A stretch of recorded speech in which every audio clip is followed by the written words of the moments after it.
I'm Will Hedrick. And I'm Jordan Schaffer. And this is Dog Ears and Timestamps, a book club podcast. And this week, we are becoming Greek gods. I wish. That'd be pretty cool. I felt like it. Would you want to live for all eternity? Would you like to be immortal? Is that a thing that you would take? Depends on the immortality, I think. Like how with the Stephen King books, like the vampires, those vampires, I don't think I'd necessarily want their immortality. Mm-hmm. And almost I don't know if I'd want the immortality of like a god and being stuck in Olympus. Like that seems so political all the time. That seems so annoying. I would want to be like... Do demigods live forever? I'd want to be like a demigod. I'd want to be like the Blade of gods. Like I'd want like all of the powers, none of the weaknesses. It would be cool to be kind of like... And I guess it really all does depend on whatever your abilities are and what it is that you like to do, because Hermes doesn't really take place in a lot of the like jostling and politics. He just does whatever he wants. He still answers to Zeus. But... Yeah, definitely. You know, he takes his orders and stuff like that. But that's also sort of his role, is to be a traveler and to be going all over the place all the time anyways. Very true. It kind of lends to his personality, where he's just like, I'm just going to go hang out over here for like a year. I don't fucking care. Yeah, dude, if I could be like the god of farming and stuff and just like bless like wine fields and like all the like Colorado weed crops and like just all the good things, just bless all the growth in our world and stuff, that'd be kind of cool. I could be that kind of god. I would, in short, yes, I would want to live forever. But, the long answer is it'd depend on the type. Most likely, yes. There's definitely a bad way to live. I'd say like 95% of the time, if you had asked me like, "Hey, I have this immortality charm. Here's the catch." It's like, okay, I'll take it. Yeah. Yeah. Even if it was like Twilight Vampire, but like I couldn't feed on like animals. That was so dumb. But like even if I had to feed on like people, I'd probably still go for it. Oh, absolutely. I can't imagine I'd have to feed every day. I don't think you would have to. If I had to feed every day, I probably there's very few, and we've probably hard. gone over this maybe when we were reading Seven's Lab. But to my knowledge, there are very few vampire iterations where you have to feed every day. True, you definitely try to feed as much as you want, in the same way that we as humans try to eat. I mean, I would eat probably every second of every day if I could afford it and didn't care about how I looked. But that would be dope. I definitely don't have to. I have gone a day or two without eating for, different ridiculous reasons, but, I was fine at the end of it. I wasn't happy, but I was fine. I was gonna say, if it's like that, if I'm like fine after 3 days, but I'm not happy that I haven't fed, that'd be annoying. I probably wouldn't want that kind of vampire power. If I could eat like a human and be good for like a month, I'd probably go for it. Yeah. We're negotiating. It also sort of depends on the time that you live in, because if you lived like in today's time as a vampire, I imagine that'd be way more difficult than 100 years ago as a vampire. Nah, dude, I'd just glamour some hobo into the back of my truck and we'd go out to the ranch. Yeah, but that would be kind of lame. I feel like... immortality for 1 day of lameness? Yeah, but I'm just talking about like, relatively speaking, like... Oh, for the full spectrum of my power? Yeah, that's kind of lame. The ease of hunting back then versus the ease of hunting now, where like what you have to resort to now is, killing homeless exactly people. What I just said. They're like gross and dirty. Yeah, probably bad blood. Probably not hot. It's probably got gross. Yeah, ew. Like the sort of janky blood, like dude. The what's the word that I'm looking for? The sort of like not romanticized, but the whatever version of being a vampire is that you go and you get like the hottest chick and that's whose blood you suck or whatever. Or the hottest dude if you're into that. Yeah, if I didn't have to feed on a whole human and I could just have people like, like donate. Just keep them as cattle. Yeah, keep them, yeah. That happens in some stories too. I could do that. It doesn't necessarily kill them immediately, depending on the telling. I imagine too, after like 400 years of feeding on people, I would probably think of them as cattle until I found a good one, like one of my homies like you, to turn into a vampire. Because if I turned into a vampire, I would literally like next day I'd be like, "Hey, dude, I got another recruit for you that would be probably better than me. So we should go get him and then be you." And we'd vampired up. But I think that. Also, if you live forever, you have the potential to be extremely successful in a variety of ways, and one of which you could be some sort of billionaire or own a billionaire company, something like that. And then probably like we talked before, probably, but like the underworld vampires, they own like medical corporations, and they just have blood in refrigerators that they use. I feel like it'd be so hard though right now. Like if you got turned into a vampire, or like I got turned into a vampire, like middle class American, like yeah, starting now would be really so difficult. Tough. It'd be like I'd save money on food every week, but like right, it's not enough to build an empire. Maybe you definitely have to.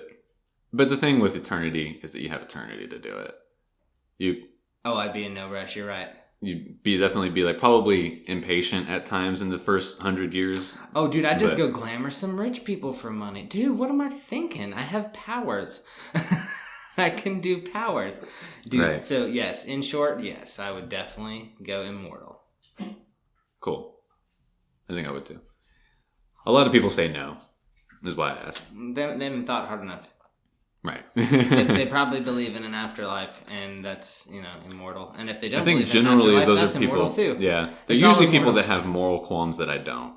Is what I've discovered. Yeah, me too. So, how was your week, man? It was fine.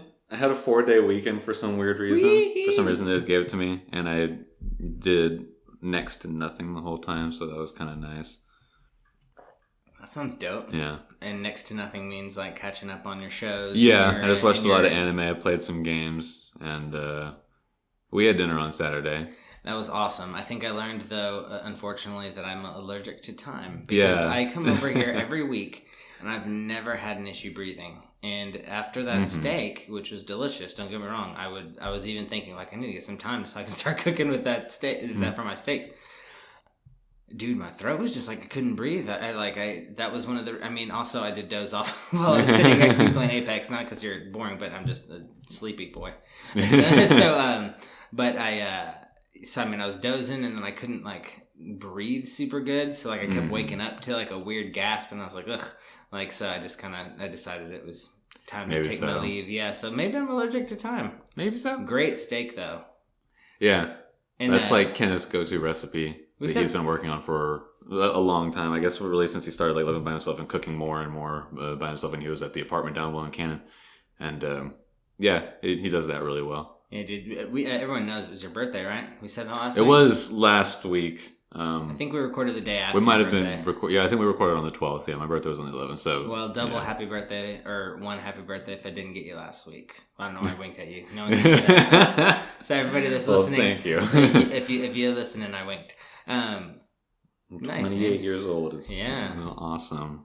Another year around the sun, and another year closer, thankfully, to the end of it all. Another year around Polaris because we're on a flat Earth. Oh yeah, that's what it is. I totally forgot. You're right. I'm sorry to everybody. Dude, I love how much I know about flat Earth and how I don't actually subscribe to any of it. It's just so much fun to know. It's easy to fall into that YouTube rabbit hole because they are so genuine. And a lot of them are like, here's my degree in mechanical engineering, and here's my master's in electrical engineering, and here's my doctorate in earth engineering. It's like, oh my god, for real? And it's like, yeah, and they were lying the whole time. It's people that seemingly or at least at a qualification level, worlds smarter than I am, and they've put a lot of time into this theory and finding proof and bringing up interesting points. But it's just like, it's just like loose change and all the 9/11 conspiracy stuff. They're very interesting points to get brought up. I don't think that interesting points 1 through 4 add up to mean government collusion necessarily, but it is really interesting to look at those things and be like, man, there's something that we don't know, maybe. Yeah. Of course there's something we don't know. It was a wide-scale government attack on our country. I'm sure the government's hiding a couple things that that they're probably trying to figure out still too. But it doesn't matter. But my favorite thing on that is I heard it once. It was, I should have just lost my train of thought. Jet fuel doesn't melt steel beams. That's my favorite meme callback to that whole conspiracy. Which it's obviously the whole thing was tragic and it's not funny, but time plus tragedy equals comedy, and the memification of the phrase jet fuel doesn't melt steel beams is now funny. But anyways, but yeah. Dude, my week was just super basic, just like normal week, every day going to work, It's just super basic. My buddy went hunting, so he's gonna bring me some of his kill, his catch. Even though we just went hunting, I went hunting with that same buddy. He went hunting not again, too long ago, right? Like 3 weeks ago. I've got a lot of deer in my freezer, but that's good. It's good to have a lot of animal. I've been using it a lot to cook with. You've got the freezer to hold it, man. Yeah, so that's been cool. But yeah, man, it's been but dude, then today I just listened to the book a bunch, and or at least a little less than normal. Unfortunately, I was a little distracted today too. It was just off, but dude, it was a weird day. Yeah, still enjoying the book. Yeah, I like it a lot. Still, I'm still really into it. I only read it like into 2 sections. I read some at some point over the week, and I can't remember. And then I kept putting it off, and then I read the last like 4 chapters last night. Mm-hmm. But it has not been difficult to do so, to read large chunks at a time. Mm-hmm. I haven't ever been like, oh man, gotta get through. I'm gonna try and get through at least one more chapter. It's been like, oh, I've read 5 chapters. I'll stop for tonight. Mm-hmm. Dude, I finally remembered what I was gonna say about all those conspiracy theories and why they're fun. The fun thing about YouTube video conspiracies, and we'll drop it after this, is that it's fun because they can go for like 15 minutes without being argued against. So if one little point is even a little bit off but sounds kind of okay, and they go off their whole baseline off of that, and then you just kind of forget that we were going off of this one little thing. Right. It's so believable and so much fun to go on the whole thing with them. I kind of spit at you, but because it's just it's so fun because it's like 15 minutes of uninterrupted just truth or lies, whatever you want to take it as, but that's what's fun about it, is just like those videos that nobody's sitting there arguing against it while it's happening. So right. There's no discourse, so they're able to take it as wildly off track as they want to, or think, maybe, they might even think that they're being, correct in their, tangent, but, that's not how an argument or a point is made. You're supposed to, at least keep the idea the same. Yeah, the thing too is that, like, it's, and it's like, am I supposed to believe a bunch of scientists that I don't know that did a bunch of work? Kind of like, that was the big argument for, like, the Bible. Like, why would you believe that there's no God if you believe in just a bunch of scientists that wrote in a book that did a bunch of research, that people that you don't know? Just like how there were a bunch of apostles that said all these things and did all these research that I don't know. You just have to have faith in one, or you can have faith in both. But it was on Sunny that they did that argument, and I just thought it was hilarious, and one of my favorite ones for that. Yeah, but I mean that's it's just silly. That's specifically with it being on Sunny. Like the joke is that is their argument. Yeah, because it's not a good argument. I just like the fact that it's like, well, you trust these guys that you don't know, so why? Right. So why are my people not good to trust, but yours are? That's my favorite part about it. It's like, I guess I don't have anything to say against it, but you see why you're wrong, right? Yeah. That's one of those ideas that sounds really, or one of those statements that sounds really good at first. You're like, I mean, yeah, obviously. At a super reductionist level, we're just trusting people. All the way down to that level. But then you think about it for a second, it's like, well, they're also presenting proof that you can go check if you wanted to spend the time doing so. Yeah. Whereas, like, in general, you're any given religion, not even just Christianity, is just like, believe me because I said so. Christianity is a bad example too. Because they hid a lot of the Bible from people for like. Well, the whole thing, there's certainly like in the current. Iteration of Christianity, there's a lot that has been edited and different things like that. But even just the idea of religion, and the majority of religions that are popular in the world, is that the whole idea is faith, and faith explicitly tells you to not look for a reason to believe. So that's the whole thing. Science is the new religion. If you can buy into that and you're willing to do it, then great, it works really well for you. But from an analytical standpoint, it's like, how? Science is the new religion. Yeah, Spiritism. Just like our boy Sir Arthur Conan Doyle. Mm-hmm. I actually like Spiritism a lot more than Christianity. I think it's like it's like we said when we were talking about it, whenever it was pertinent. It's like a more sciencey version of Christianity, where they still believe like in God and a higher power, but a thing that is above all life as we are given, but there's science that can explain some of the phenomena that we haven't understood yet. And the thing about science is that science doesn't claim to know everything. Science claims to be. Science is just a system for trying to find out everything. Exactly. It doesn't claim anything, and it doesn't. And science changes so frequently too. And and religion doesn't. Yeah. Just like the established religions don't.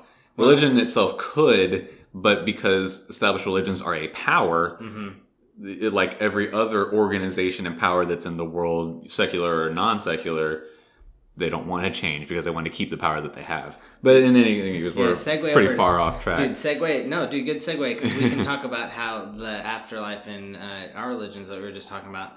The afterlife in this world makes no sense to me. Just like you believe in these gods, you have all these gods that are watching over you. You literally can have sex with the gods, and then you go into just some big pool in the underworld. It's like, that is so lame. Well, and it's something that I had a lot of trouble understanding when I was younger and looking at all this stuff too, because the only frame of reference I had for the word God and the word mortal and human was Christianity. Exactly. That's what I'd grown up as. So that being like my baseline reference point, I was like, them being gods and them being humans just doesn't reconcile with the way that they then go about their lives. And it's just because in Greek mythology, it's not the same thing. Right. Those words don't necessarily mean the same thing. That's just what they are in English. Yeah. It's gods are just divine beings in Greek mythology, and humans are mortal beings. The real thing, the real thing is that it's between divinity and mortality. Yeah, that makes sense. Yeah. So then the mortals, their fate is to die and leave the earth and go to the underworld and have their existence there in the underworld. Boring. And the gods just persist. Underworld must be some soul battery unit to keep all the gods with all their right. immortal power. I'm sure that there's explanation for what further goes on in the underworld and what the purposes of it is. It was never anything that I took interest in whenever I was researching it all as a kid. In the movie Hercules, they're all spinning around in a circle, so they got to be creating their some souls sort are just of doing electrical something. Energy there and powering up the gods. But I think that was like an artistic representation of what the underworld is, because the way that I've seen it, in other situations, it's just this almost literally just like, I mean, it is their soul because their body gets left behind, so their soul does go down there, but then they just like, they're hanging out. I don't really know. I like in Hercules how there's like that sea of people that they're just like all, and he's like, and they're like rowing through the people, and they're like trying to climb in his boat, and he's like, get the off my boat. Right. That movie's dope. We need to watch that. Hercules is awesome, but it's one of the better Disney movies in my opinion. A lot of boys say that. It's not a girl's favorite. It's a boy Disney movie, I've learned. Yeah, it definitely... A lot of girls I've talked to, they're like, Hercules, I've never even actually seen it. I was like, what? I watched Mulan like 20 times. Have you not seen the boy one? Right. Whatever. Right. Anyway, so let's hop into it. Chapter 9 is where we're at now. Mm-hmm. So, not really... So, Kirke is just doing her thing. She's gardening. Yeah. She's doing her spells. She's doing whatever. Hermes shows up one day and is like, hey, there's a ship coming. And she's like, what? And he's like, yeah, later. And he takes off. Well, she knows about ships, as we know, because of Glaucus. Glaucus, yeah. But she doesn't know whose ship or what ship. Yeah, he just shows up because he's like, he knows what it is that's going to happen. No, I know. He's just a gossip. He's just doing his Hermes thing. It amuses him to, surprise people with that information and to, above all else, to have knowledge that nobody else knows. Right. And so he's like, hey, there's a ship coming. Just thought you want to know. And then takes off. She's like, fuck, okay. And so then she's like, well, I'll just wait for the ship to come. Ship comes up. Someone walks up to the house. And she immediately knows who it is, just off of the description that she remembers from 80s. It's Daedalus the craftsman. Daedalus the craftsman. A master craftsman. Yes. I would say what he's credited for, but we're about to talk about it. Yeah, he's and more. I mean, definitely what happens in this section of reading that he contributes to is probably his most famous thing. But he's already a extremely famous and accomplished craftsman by this time, and then afterwards, because another thing that we talk about later happens. Is he a boat craftsman or just a craftsman? Just a craftsman. He just is really good at making anything. I guess a boat craftsman would be called a shipwright, and they would say that word probably if they wanted to probably specify. So. If that was all he did, yeah. So he comes to her island, and he has like a message for her, right? Yeah, like he's basically he's there to collect her and take her back to Crete, where he's being held captive, effectively, by Persephone and her husband, King Minos. He can't say anything besides that. He's like, I'm just supposed to come get you. She requires your assistance. Oh, by the way, we talked to your dad. He said it's cool. Yeah. Persephone gets this permission from Helios to, suspend the exile for this reason. So Kirke is sitting there like, this is a big deal. Like, if Dad's letting she's trying to figure out what it is that's going on because she doesn't trust any of them. And her sister's kind of a bitch. She's she's the whole time. Persephone's total cunt. Total. And she doesn't trust any of them. She doesn't trust her father either. She doesn't trust any of the gods. And she's like, something is going on. Why couldn't she just get Perseus to come help her? Why couldn't she get Hades, who's way more capable than I am, to help her with something? To go back to your immortal question, if I could be Circe, I would be immortal on her island for sure. Just playing gardening in my perfect house that feeds me and cleans itself and play with the wild animals. Oh, right. Dude, There's always so much context with that sort of stuff because we've got a context that we can come from where this isn't necessarily what she wants. And as for sure. After her interactions, when she gets to Knossos and dealing with Pasiphae, and then later on when she meets Medea and stuff like that, she like realizes that she's really lonely and blah blah. I'd go crazy. But her only frame of reference was always sort of being alone and desiring attention and someone that she can relate to and hang out with as an immortal god. So I would literally try and steal any wild animal I could, and I would talk to it nonstop. I'm not even, literally when I just had Diablo, my little lizard, I would come home to my apartment, I'd be like, "What's up, Diablo?" And I'd just start talking to him, and I swear to God, like, I know lizards and animals, they say, like, reptiles, they say don't really, like, connect with people. But bearded dragons are supposed to be the exception, because every time I came home, he like perked up and was like, "Oh, hey, what's up?" And if I left for like 4 days, like for a long weekend or something, he'd be so pissed. He'd be like in his cave, curled up, mad at me, like he wouldn't come out for it. It was so funny. Anyway, so Daedalus comes, he needs her help, and they so we find that Circe ultimately he travels through the strait that Scylla chills exactly, in. And when he tells her that, Circe is like, "That's how Pasiphae gets me to go." Because without this, Circe would have been like, "No, fuck that bitch, I'm not going to help her, I don't care." But she's fucking killing it here on the island by myself. She has a soft spot for mortals, so... And Scylla is her fault. Yeah, I guess so. Yeah, that probably that had something to do with it. And knowing her, temperament and general countenance, everybody knows that Circe feels bad about what happened to Scylla, and that she's now a monster that's preying on mortals. And so Circe is like, "Fuck, okay, so let's go," because they have to go back down the strait as well as their order. They can't take the other way around. Nope. They lost half their number on the way in. They're probably going to lose the other half going back. I think they said 12, right? They lost 12? Mm-hmm. Not a big crew.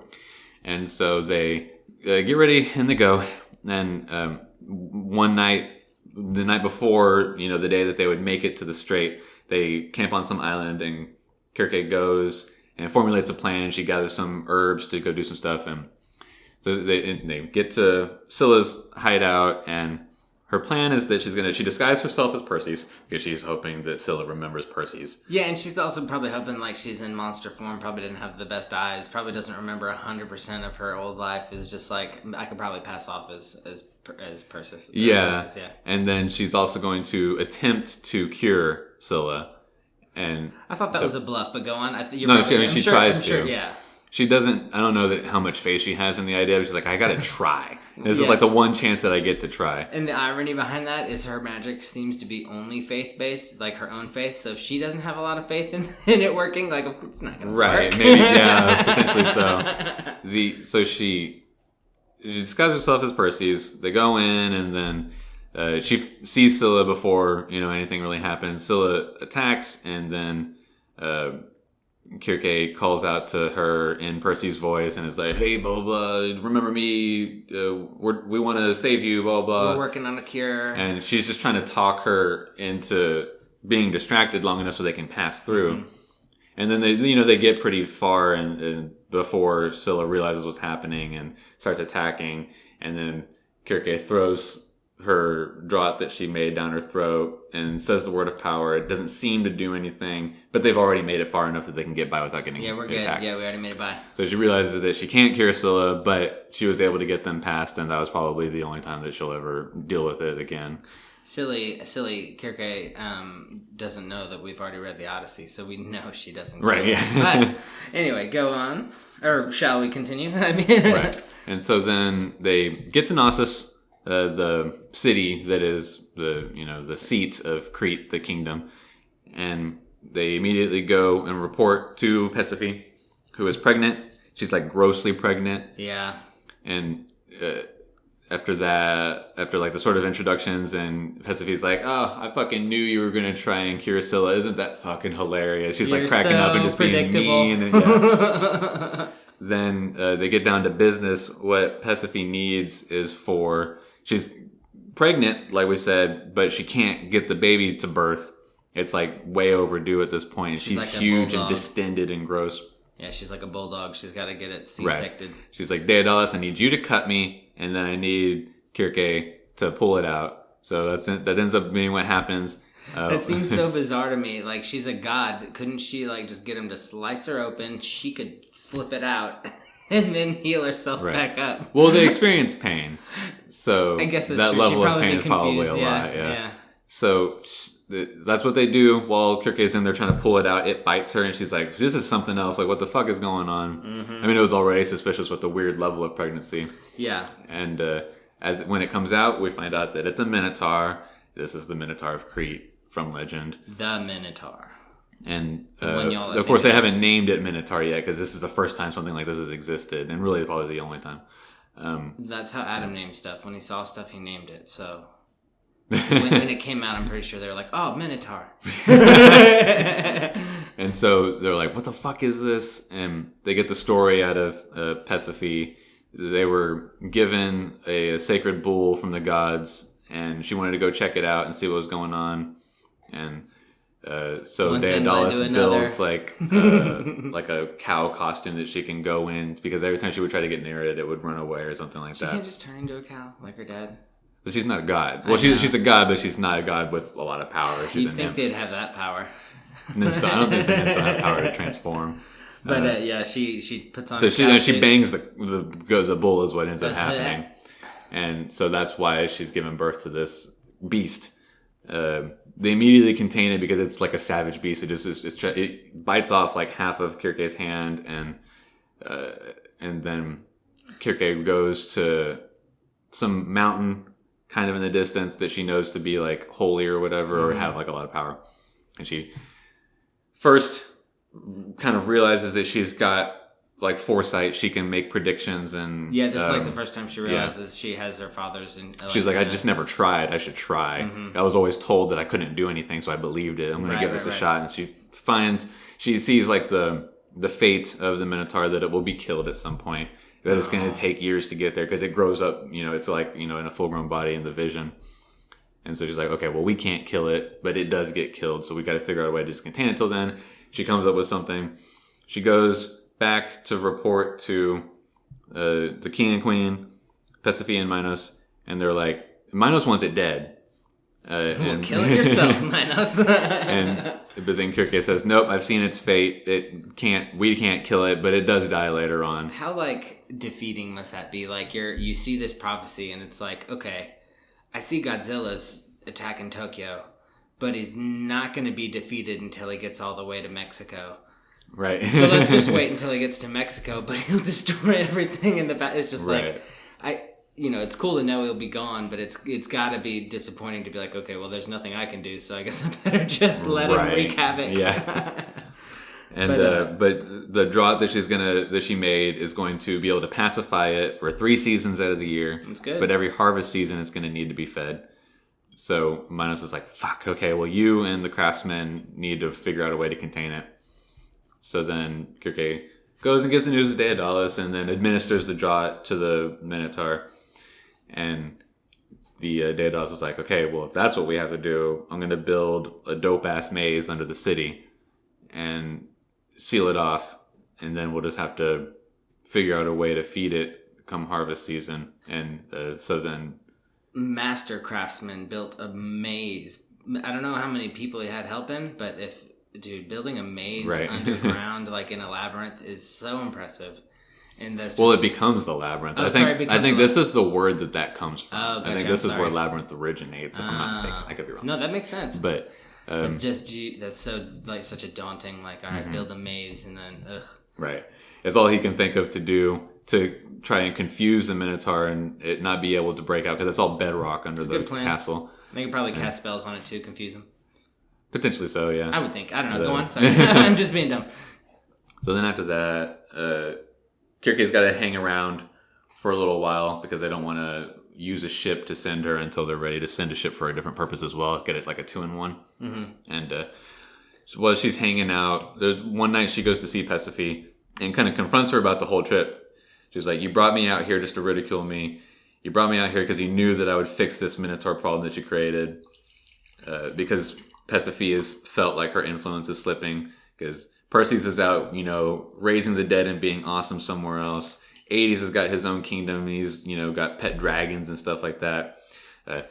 And then nobody cares about Circe. She's exiled or whatever. But here's Persephone just like, queen of this little kingdom that's not that great. People are forgetting like who she is and blah, blah. So she did this whole thing just to get attention. Yeah, now she's mother of the great Minotaur and, blah, blah. And I know this is a little off topic again, but the Minotaur, like, if he was, like, a good guy or something, seems like he'd be so cool. Like an X-Men, if he was a Minotaur or something. That's definitely one of my favorite mythological creatures. It seems cool, right? Isn't it just like a bipedal guy, like a monster? He's got, like, the body of a man, and he's got, like a bull's head. And bull muscles. He's also like if you took the equivalent strength of a bull and you put it it into a human and then multiplied it, but right, that's cool. Yeah, and horns, right? And, horns. Yeah. So, I mean, it seems like it'd be a really cool like guy to have on your team, like a. But just since he's like pure evil, right? Spawned. He's just like a raging beast, spawned from a cunt, So. Right. So and Persephone's like, yeah, but I mean, I did that. You know why I did that. And who cares? I don't remember exactly how the conversation goes, but they get into a point where they start talking about how they both hate all the gods, and like the gods are all awful and petty, and they don't care about you or anything like that. Yeah, because Circe has like a bit of a reflective moment. Like, if only we had been friends earlier. Like, if only we hadn't grown up. She feels like she could have potentially saved Persephone from being like as bad as she is. Like if they had both found out about their power in I forget what it's called in the herbal or whatever the pharmacology. That they're pharmacus. Yeah, pharmacus. Yeah. If they had both found out their powers, I think thinks that she would have been able to. They could have potentially like grew up better together and like been allies against everybody else, because learned together. And Persephone also reveals that she was like under a lot of torture from Perseus the whole time. Well, and she was immediately auctioned off by Dad too, right? Like, that was her. Like, she never appreciated that was all that she could ever amount to, was to be a wife. And then Circe couldn't even amount to a wife, so she was just already low of the low. But then it resolves with Persephone being like, I mean, we're the same. You're just weak. Yeah, and Circe is like, no, fuck you. I'm not like you because I'm not awful and vindictive like you. I'm different than all the. Whereas you hate all the gods, you still act like them. I don't act like them. It's like her thing. Just like Prometheus says. But it definitely puts like a seed in her that she ends up reckoning with. And I don't even know if she actually fully reckons with it, but she deals with it later on in our section of reading. But then Daedalus, she starts banging Daedalus like the whole time that she's still there. Yeah, that seemed to go pretty smoothly. He seems awfully like a charmer. Yeah, he seems pretty dope. He doesn't like, I mean, he's, trapped there. He's being kept there as a show of power by, the king and queen. To be able to be like, look, not only do we have all this dope ass stuff that he creates, but we've got him and he can create more stuff for us. Yeah, and Circe is always kind of fascinated with humans and just like the work that they have to put into things. It's almost like beautiful. I know I said this last week, but it's like the simplicity is so beautiful to her in a way. There are all these YouTube videos that I watch. It's called Primitive Technology or the primitive. It's just there are some that are like the knockoff channels that are just typically like a bunch of Asian dudes. I'm assuming Asian. There is. I know a channel that you're talking about where it's like two Southeast Asian dudes and they make wild shit. They end up there's a whole series of them building like pools around their houses and on top of their houses and like just houses with pools, and it's like, why are you building so many pools? Right. But the Primitive Technology guy, he's the one that's I think started the whole fad and like he starts from nothing and makes something out of like rocks, or mixes stuff out of rocks and builds a teepee and Yeah, I think he initially spent like a whole year. Is like a whole year's worth of video series starting from nothing, and then he had like a little hut, and he had like a smoker that he could cook on and do up all the different stuff. Cool. And then like at the end of it, he was like, "Well, I want to move it," so he just tore everything down and started over. He got sponsored too. Like that. He got sponsored. Yeah. I don't know what products he's promoting because he makes everything himself, but right. he's sponsored. And dude, I love that guy. So shout out to It's really interesting, and he doesn't talk the entire time either. Best part. It's a totally just meditative video to watch. Dude, you can get lost just watching it. I see why Kirke's into it, dude. That's like the best part because like watching him turn like rope out of fucking bark off of a tree. He makes just like rope, and, then he'll turn the rest of the tree into a bow, and he'll shoot it at a stick. Or, well, he shoots sticks at a log, you know? Right, it's just like, dude, that guy's awesome. So I see what's so appealing or so interesting about it. So, I mean, whereas we're so advanced, probably godlike almost to them, if we had gone back with our cell phones and stuff, right. That's probably the same appeal that she has to it. So I definitely see the draw there. Right. And the in a permeating theme of Greek mythology is that the reason that gods ever really do anything for mortals is that they love novelty more than anything. Yeah. Even as much as they like squabbling and jostling for position over each other, novelty is insane to them because nothing that they can do is novel. Since they can just create something instantly or have like, you know, some insane thing without any effort. Yeah. The idea of novelty is only brought to them pretty much by mortals, unless sometimes somebody might have like a novel idea. So, and that's something that evidently Kirke holds with as well, is that the whole idea of like a mortal having to work so hard for something is a novel thing, and so then she appreciates it, whether or not she recognizes that's what it is, that's what's happening. Yeah. A quick shout out to Percy Jackson in the Olympian or in the Lightning Thief or whatever. Dude, that book is really good, and it does a lot of these things too. It's got like a good little twist on like because the first, like one of the first lines in the book is like the gods are real. You know, all the gods are real. They've been real this whole time, even to current era, and the only thing that they've continued to do since back then is fuck. It doesn't say it obviously like that. It's a teen book, but they've obviously been, you know, spreading their seed around town, and that's the whole because he's that's like another like son of Zeus or something like that, right? They're demigods. Yeah, he's not Zeus's son, but that's but the same idea. That's where a big like reveal, in the book, and that makes perfect sense here too. Is like they're all about novelty. They'll make a little demigod, or what's his name? Poseidon? No, not Poseidon. Who's Prometheus will give them fire just to see it piss off the other gods, or whatever, just to see what it does. Yeah, just to wreak a little havoc. You said it better than I just did because mine makes it sound chaotic and negative. But they want to see some. They can't really do much because they're so powerful. So they just want to see. They don't want to watch the world burn, but they want to have influence in some way. Right. Kirke gets shit back to Aia, however you say it. I don't know. Weird word. Aia is how I hear it in the audio. I have to, every time I read it, I try to stop and reread it to make sure that I'm saying it the way that I think it's said. I have to pause before I say it every time. And she gets sent back, and with her, Daedalus sends a loom that he invents that's like more efficient and sensible than a traditional loom, and a bunch of fabric for her to get started with. Those of you youngins that don't know what a loom is, that's where they make clothing out of like yarn and stuff. It like helps thread the yarn through all the different pieces. It's just how they did it back in the day. Also featured in Wanted, that movie. That's a good point. With what's his name? Liam Neeson. With young Liam Neeson. No, because he's Scottish. Well, it's got Angelina Jolie. It's got Angelina Jolie and James McAvoy. Yeah, that's his name. He played Goku, right? Young Professor X. Yeah, Goku. No, was he the guy in Shameless? I don't know. I never watched that show. No, well, the guy in Shameless also did Goku. James McAvoy plays young Professor Xavier in First Class. I think that's Shameless. I love that movie. That was a great movie. First Class? First Class was super awesome. Yeah. Anyways, so she gets back to the island, and she's like, oh man, this kind of sucks. Like, yeah, she's just sitting there with her loom. Great gift, thanks. Yeah. You want me to make you a sweater? I'm a god. I don't know. I walk around naked most of the time. Right. But then she gets really into it. She's like, man, Daedalus really knew that I would be into like the procedure of this. He's a much better gift giver than me, I guess. Right. Now you got me that French press, and I'm totally into the procedure of that. Yeah, okay, so he knew her then, I guess. But and then nothing really happens. She kind of tries to go back to her life. Yeah, just her regular life. She kind of throws herself into it because she wants to disprove what Persephone had said about how she's just lonesome and she's, whatever. Yeah, she's a little conflicted because of that talk she had with her, yeah. Right.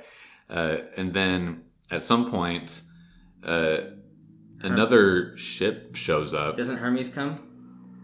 I think Hermes. Yeah, Hermes. Yeah, you're right. Hermes does come, and she asks him what happens to the Minotaur, because at this point it's now been years. Again, we get no timeline ever because this is the way that a god would see it. That, all of a sudden it's been 10 years. Who knows? Yeah. So Hermes is like, yeah, the Minotaur was killed. What had happened was, and this is, if you know the story of the Minotaur of Crete, then you know this is what happens. But the people of the kingdom were getting fed up that King Minos was taking their sons and daughters as tribute during harvest season for the Minotaur. And then at that same time, they had one of their merchants or scientists or something like that was abroad and got killed in another kingdom. And so he's like, well, I fucking got you by the balls now. Now you have to send us sons and daughters as tribute to make up for the fact that you killed our dude. Tributes are so weird, dude. And so they're like, fuck yeah, well, okay, fine, we'll do that. Because otherwise they're going to have to fight, the navy of Knossos, which is at the time the greatest navy in the world. And so now they're getting sons and daughters from this other place. I can't remember where it is.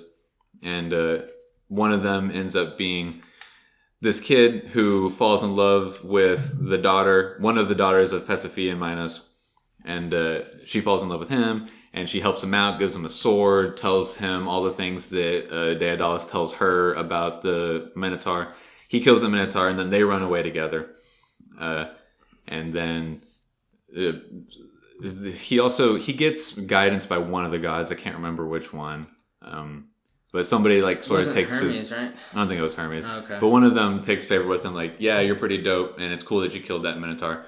Oh, and was it one of the A ones, Apollo, or it might have been Apollo. Or, not Artemis, right? It wasn't Artemis. It was probably Apollo. I think it was Apollo. And he, but then he's like, well, Dionysus wants to marry the girl, so you should just go.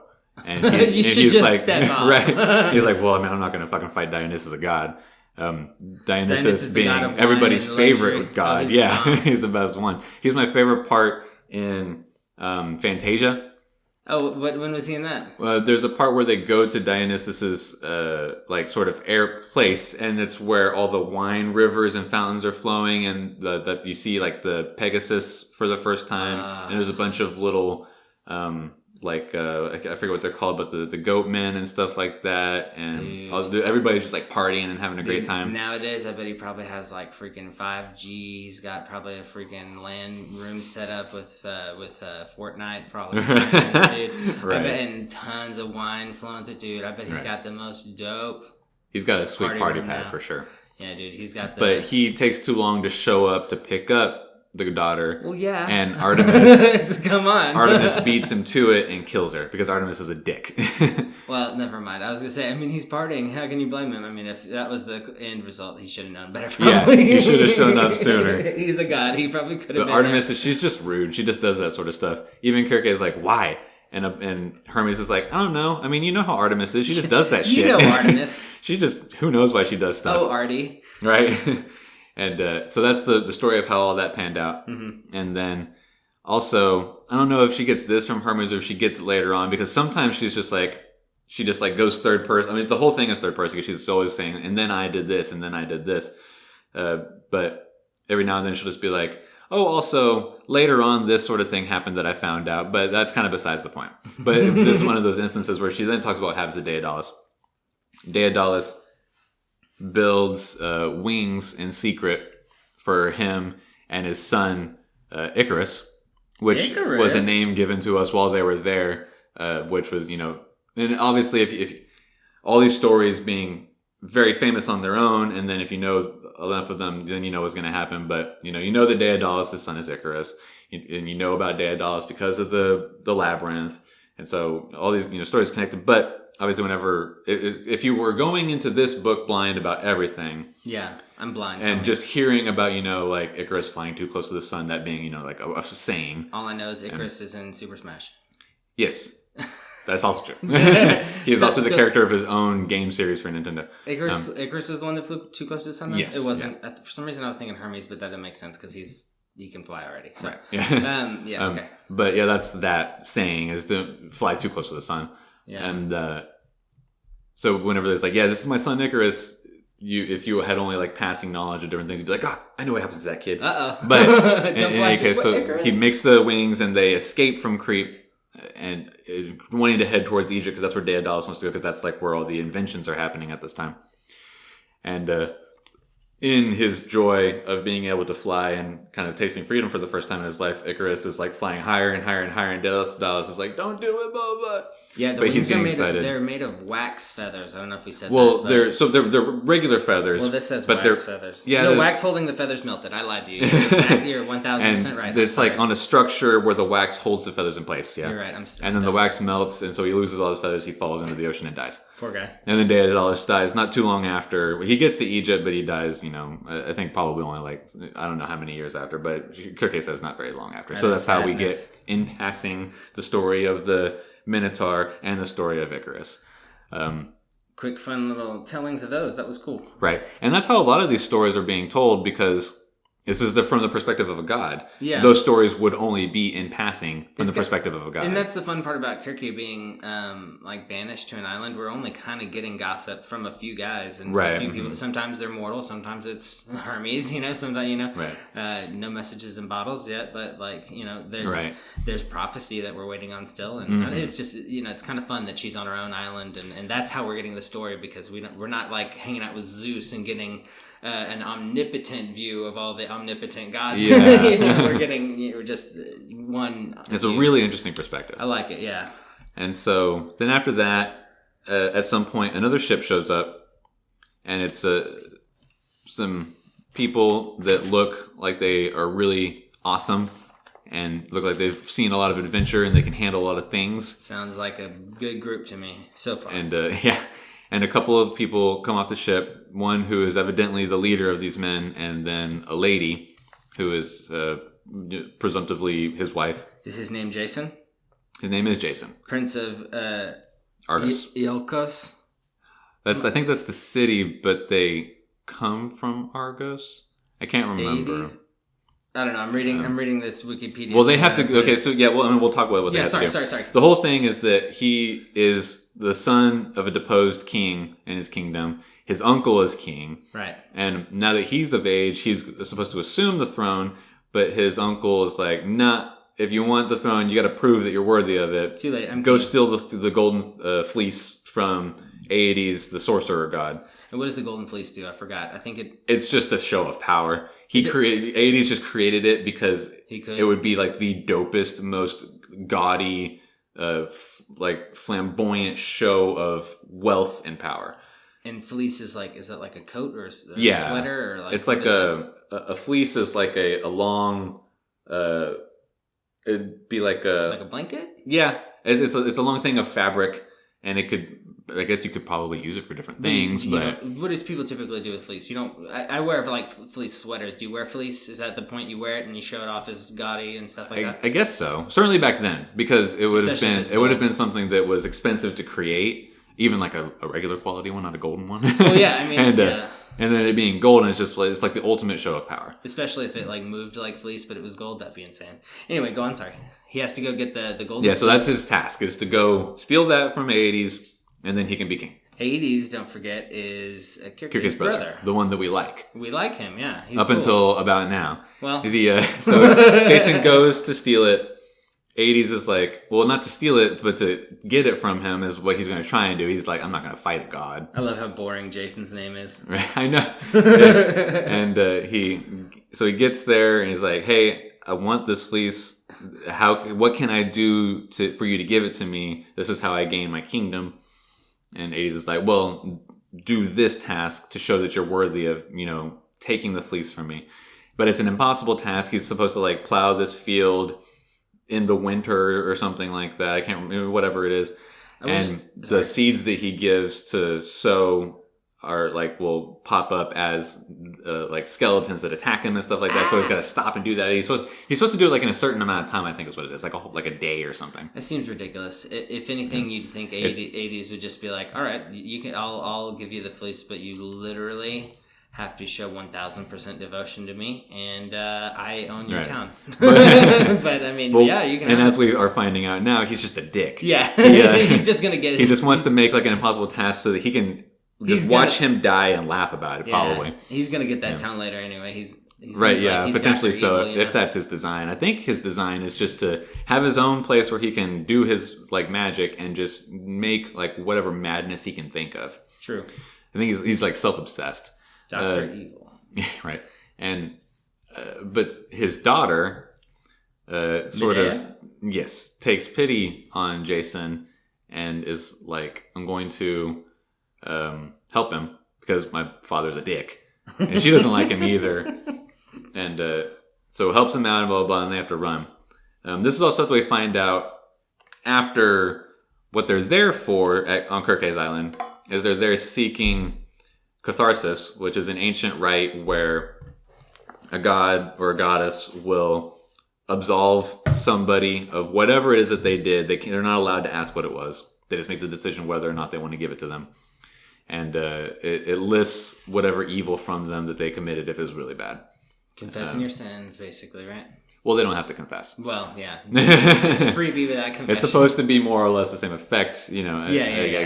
But no literal confession. Sorry. She decides that she's going to do it, and so she does. And then that's when Medea reveals who she is, because she like had kept herself covered up until then. And she's like, well, I'm Aedes' daughter. I've been wanting to meet you for a long time, Aunt Kirke.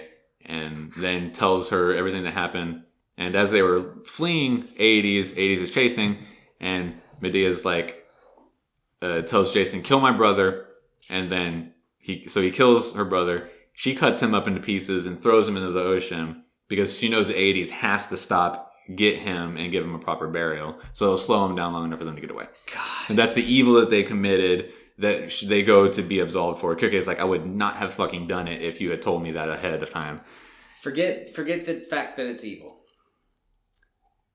How did she cut him up so fast while running?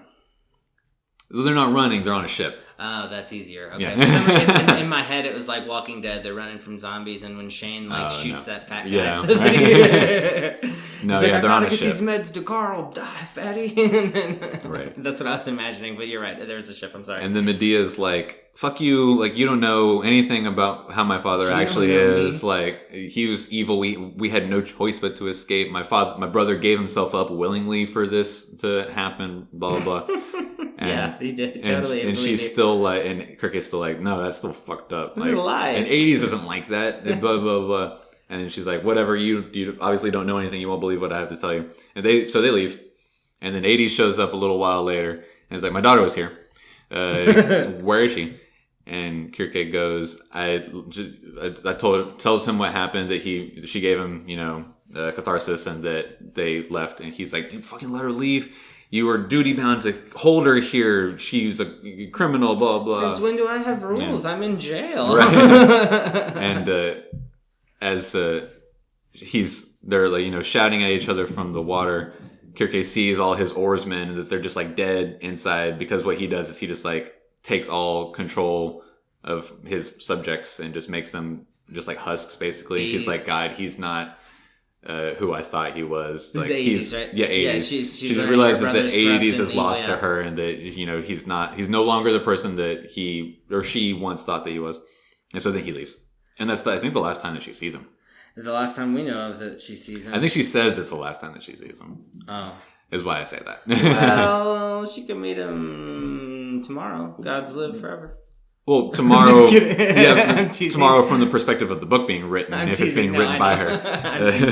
Okay, so that's the end of that story. That's also just another passing story of Jason and the Argonauts, which is a very popular Greek mythology story because it's about Jason, and his Argonauts are like handpicked, super awesome warriors. They go on a lot of adventures. Just in them trying to go get the fleece and then escaping with the fleece is a series of adventures. And so now we've had, just in this section of reading, 3 in-passing tellings of very famous Greek mythology stories. Yeah, which it's cool because it gives you a little taste, and if you really want to know more, you could read all about Jason and the Argonauts. Like, that's a whole another book if you want it, but not by our wonderful author. So right. So we left off with Hades is gone. Mm-hmm. Vader's having a fun time. Getting it, chasing Fenn right now. Okay, so we left off with. God damn it! Where did we leave off? 80s. 80s leaves. Okay, I'll do that. What happens? We'll start off that way.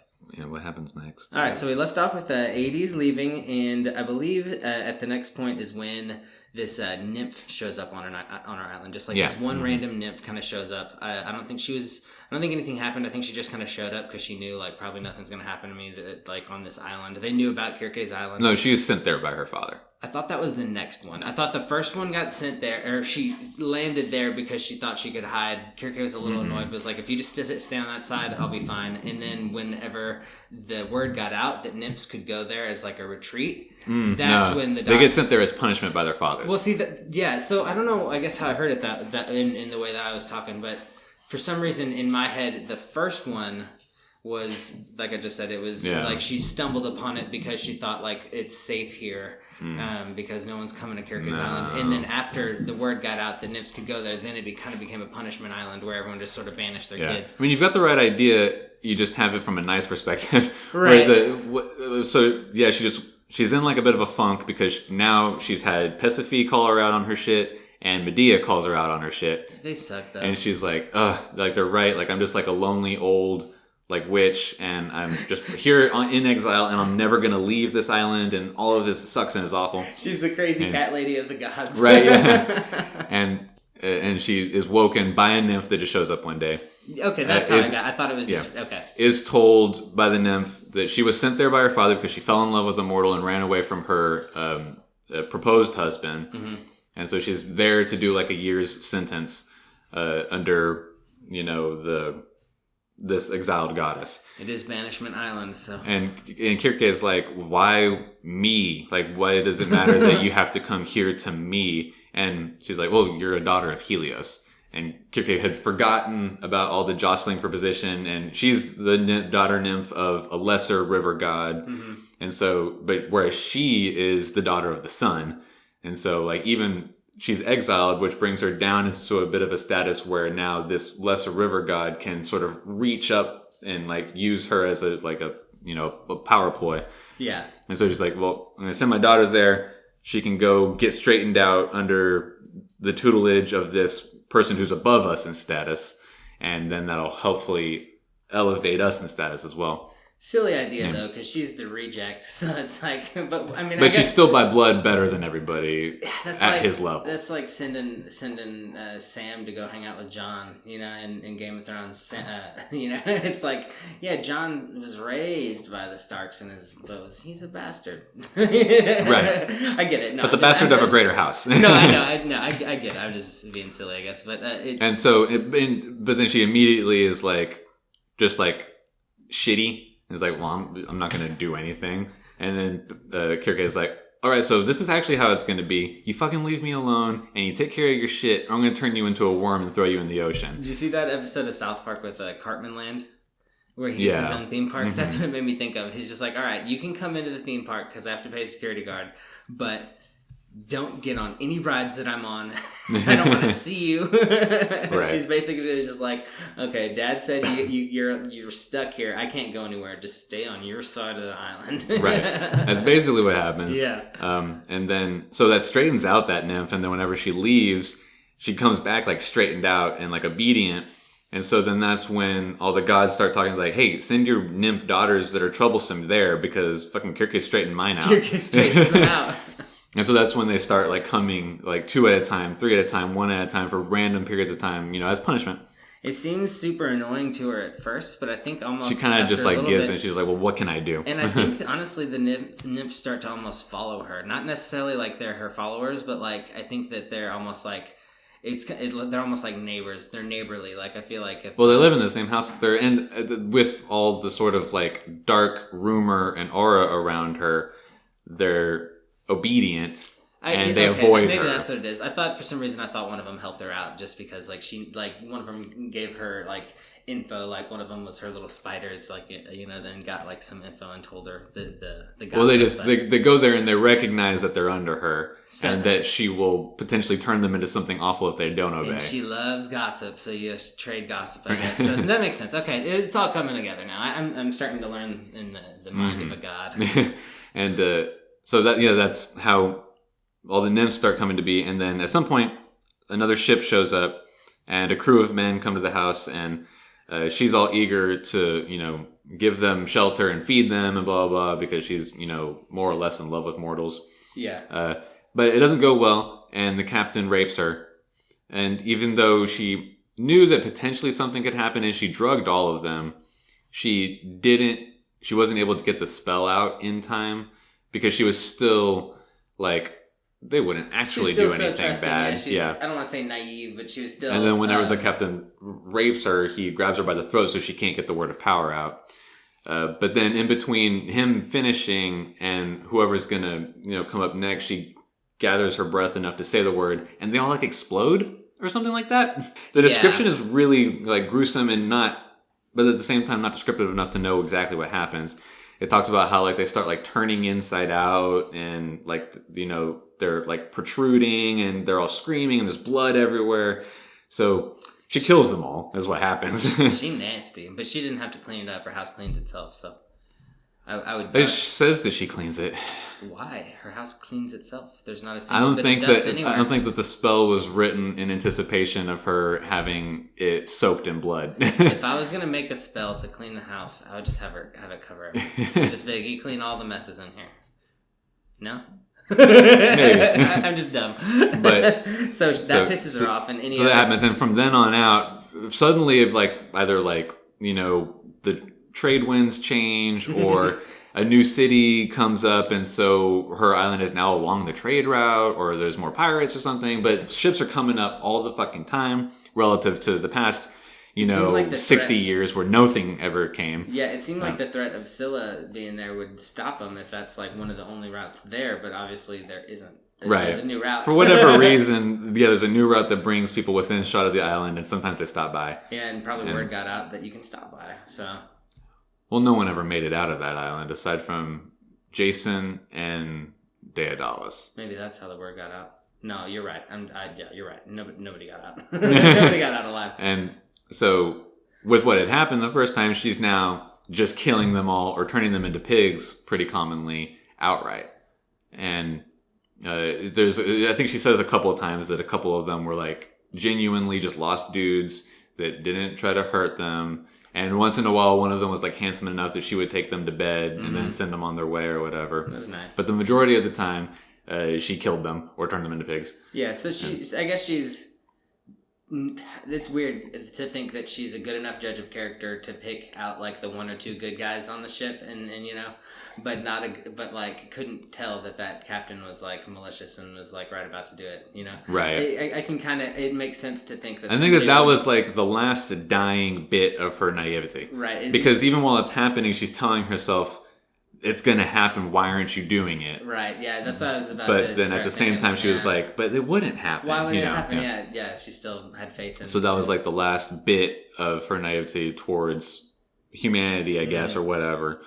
Then at some point, another crew comes, turns them into pigs, and then later that day, their captain comes on his own, and she decides, "Okay, well, I'm gonna also turn him into a pig." Obviously, that's what I've been doing.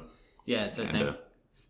They kind of like hang out and eat for a while, and she notices that she's not drinking any of the wine that she gave him because that's how she gets everybody. She poisons the wine. Yeah, the captain's not drinking any wine. He's a little cautious. Like I think they talk about it later. He was like raised to be cautious about that kind of thing. Well, I mean, what it is that happens is she ultimately like kind of confronts him. He's like, "You're not drinking your wine. What's up?" And he's like, "Oh, why would I?" But then she also, over the interaction that they're having and talking, she realizes who it is. Mm-hmm. She's like, "Well, you're Odysseus, and I know that you know what it is that I do. I'm sure that Hermes told you." And he's like, "Yeah, Hermes told me everything, so that's why I didn't drink the wine." Yeah, here he is. There's our guy, Odysseus. The prophecy that had been given a long time ago by Hermes, or not by Hermes. Hermes had heard it from some lady, and here he is finally come. Got him, yeah. And he's like, so I know my men are rough, but I'll keep them under control, blah, blah. And they come to a bargain. She releases the men from being pigs. And he's like, can we stay for like a month? Because our ship is fucked up and we need to get back home. Yeah. And she is sort of taken with him in a way. He reminds her of Daedalus and like his general behavior and the way that he goes about himself. She can tell that he's, like a greater man than your typical man. Right. So you're like, yeah, sure, stay. Yeah, stay. And then she falls for him a little bit too. Yeah, she totally like falls in love with him. They sleep together like every night, pretty much. Yeah, they're lovers.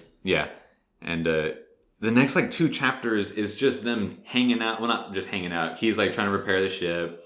She's doing her thing, but they're always just talking about Odysseus, or Odysseus is talking about like the way that he sees the world, his role in the Trojan War, because that's where they're coming back from, is Troy, which is like a 10-year battle. Yeah, which in it goes into a little bit of like the history of the Battle of Troy, and it talks a little bit about like Achilles too. I think it brings him up. And it brings up the highlights of the war more or less.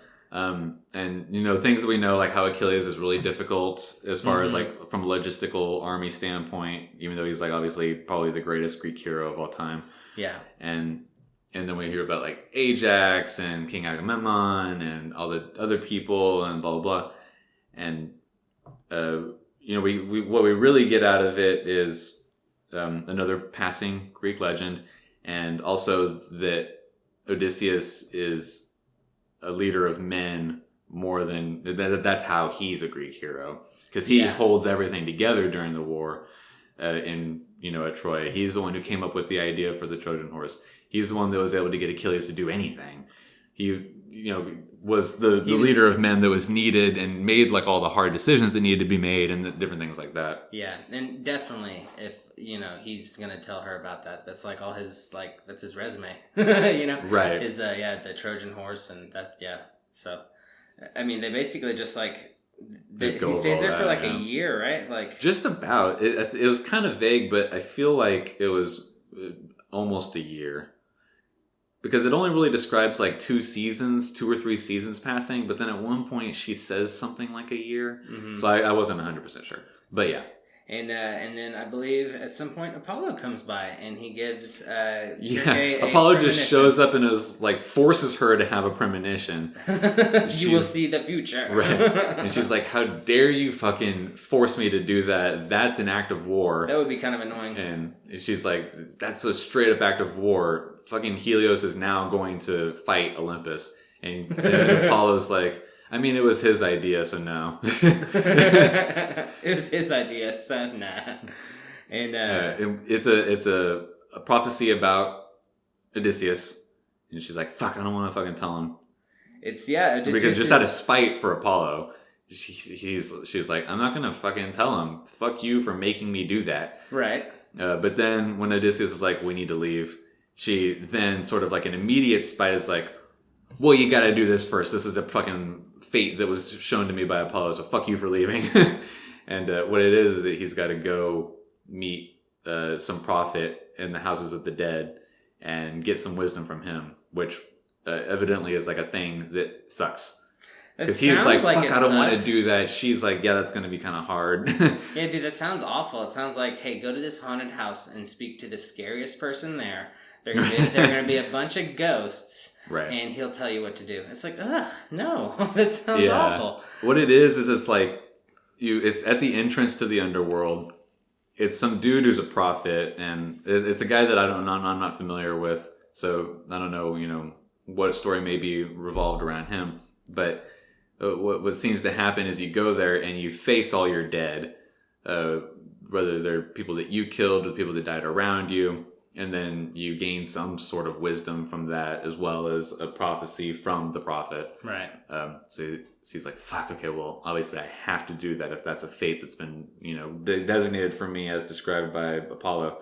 The fun thing about the prophecy is that Odysseus will make it back, but he has to do this. He makes it home. Yeah, he's got to go do that. He'll make it home. Don't worry. You'll make it home. Right. But you got to do this one thing first. You're going to make it. I don't know about your guys or your crew or your girl. I don't know anything, but I know that you'll make it. Yeah. So he goes and he does that, and then he comes back to Aia and tells Kirke, what it is that he saw. They also, I guess, like need another day to rest or something like that because it's a pretty trying ordeal. It's the day of lovemaking. Right. And the prophecy that he gets from the prophet is more or less what happens when he gets back. And this is stuff that we see at the end of the Odyssey, where, there's a bunch of men at the house vying for his wife's attention, because now that he's been gone for 13 years, it's like, well, he's dead, so who's going to become leader of this house? They're all trying to basically marry her so that they can assume the rule of that, island. And so he's got to go home and deal with that. That's what he's going to go home, and that's what the prophecy is. He's like just being prepared for the fact that he's going to have to encounter that sort of issue. Mm-hmm. And then he leaves. Yeah. Yeah, and we already you actually noticed this little hint in the book, mm-hmm. so I'd rather you say it than there's some point, and I can't remember if it's at this point or prior to him leaving to go get the prophecy, but she talks about how she always drank this. It was like a contraceptive is what it was. Mm-hmm. And she used it all the time when she was sleeping with Hermes. And she was using it while she was sleeping with Daedalus, and then while she was sleeping with Odysseus, until the last moon that he was there. Right. So for that sort of hints that she was trying to allow herself to become pregnant with Odysseus' kid. It's a good cliffhanger to end on. Yeah. And so that's where we end this section of reading, Odysseus leaving. Yeah, man. So I like what we did. It wasn't. I felt like the first section that we read was a little bit more action packed because it was also new to me. Mm-hmm. And this one was, since she was trying to get a lot of passing stories of a bunch of big Greek figures, in the mm-hmm. mythology. I felt like it was a little bit. It was almost like an abridged version of like all these stories, so that it could be faster, and they were all interesting, but right. I guess you couldn't dive into all the Well, it's all just her part of it. Exactly, and I guess maybe I was expecting a little more up and down drama with it, but there was always juicy bits in every little meeting with somebody new, so that mm-hmm. was that's fun. So that's, I don't know, I'm still really enjoying the book. I like it a lot. Yeah. I'm excited to see how it ends, because where do you think an ending for evidently the gods? Some great conclusion. That's what I'm thinking. I mean, she obviously doesn't die. She's a god. They don't die. But where does the whole possible child thing go?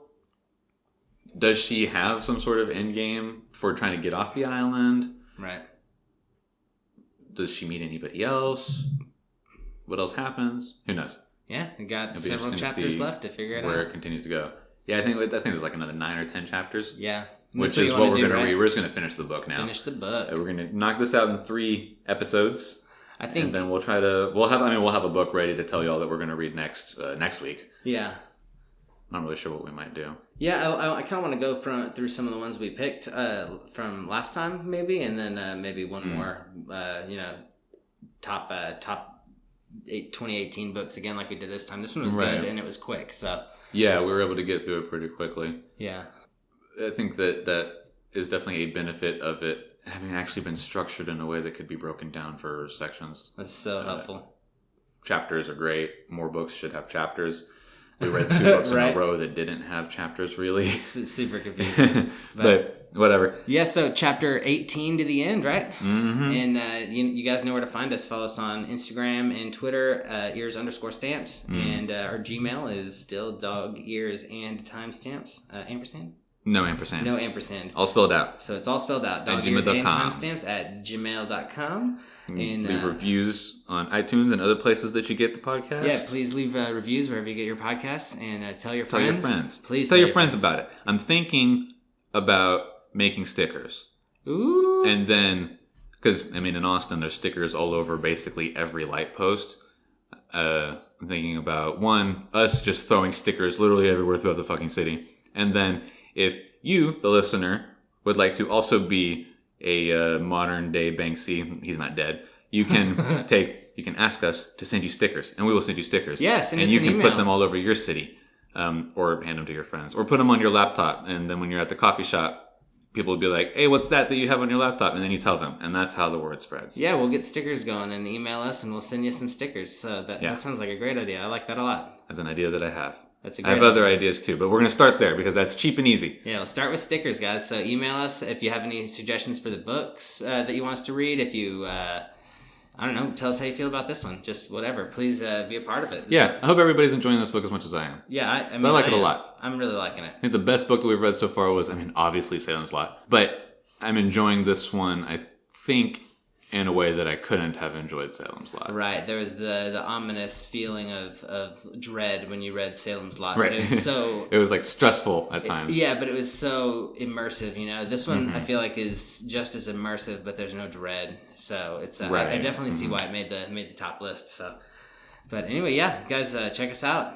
Yeah. We will see y'all next week. I'm Will Hedrick. And I'm Jordan Schaffer. This is Dog Ears and Timestamps.